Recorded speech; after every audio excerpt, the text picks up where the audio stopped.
Gaëtan Strel, notre ami liégeois, qu'on avait en interview l'année dernière par téléphone pour la sortie de ce nouveau titre, Chacun pour soi. Ah, ça fait plaisir de le réentendre celui-là.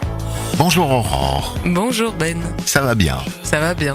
Ça va bien, c'est lundi. Bon, qu'est-ce qu'il y a de bon le lundi? Début de semaine. Oui.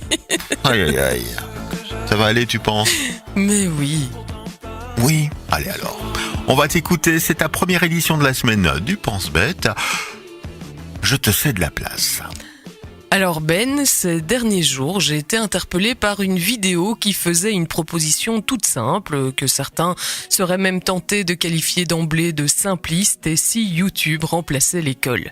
Ça peut paraître rapide et un brin racoleur, en effet, vis-à-vis notamment de ces hordes d'étudiants qui préfèrent souvent glander devant leurs écrans que de prendre leur éducation au sérieux.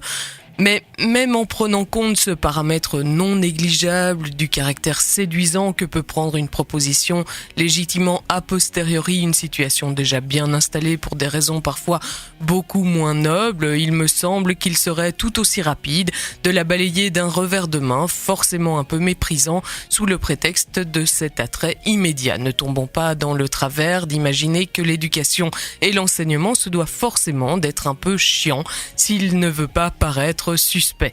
C'est en effet une tendance qui pourrait expliquer en partie le manque d'attrait de certains cours. Or, certains professeurs concluent parfois un peu vite que les élèves manquent de la curiosité et de la discipline nécessaire pour surmonter la première impression un peu rébarbative que peut inspirer leur enseignement.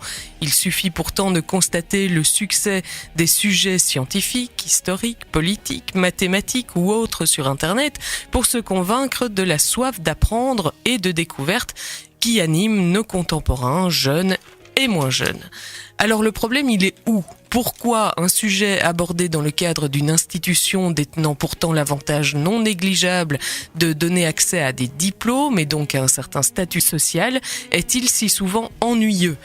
La réponse n'a rien d'un mystère. Institution diplômante signifie programme obligatoire, horaire déterminé, évaluation fréquente, intégration dans un groupe et donc prise en compte des difficultés de chacun, etc., etc.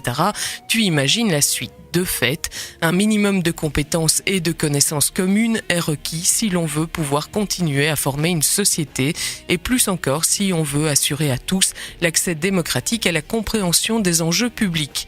Ainsi, si nous comptions uniquement sur une forme d'auto-formation des individus fondée sur leur seule curiosité et intérêt, il est très probable que les inégalités de bagage culturel n'iraient qu'en s'accroissant, la conscience de notre ignorance ne nous apparaissant avec acuité qu'à mesure de nos apprentissages. Je sais que je ne sais rien, disait Socrate, ce qui faisait de lui le plus savant de la cité, mais qu'en est-il des autres, de ceux qui ne le savent pas encore ? C'est inconfortable, mais peut-être faut-il inculquer un peu aussi le sentiment de l'ignorance si l'on veut éviter la paresse des certitudes et du bon sens. Alors YouTube est-il prêt à remplacer l'école ?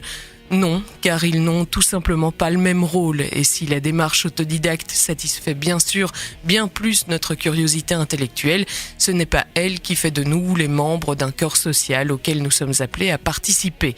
À charge de l'école peut-être de faire de cette inscription collective un enjeu plus attractif que la seule préparation à une carrière personnelle. Bien dit Aurore. Vive l'école, vive l'éducation et pour le reste, moi je te souhaite une bonne journée justement à l'école. Merci, bonne journée à toi aussi. Mais oui, on te retrouve demain. Mais évidemment. La suite, c'est de la musique également dans le Morning Buzz de Buzz Radio. Voici venir Ridan avec Ulysse et puis tout de suite à Lucas Graham, 7 Years. Buzz Radio. Buzz Radio.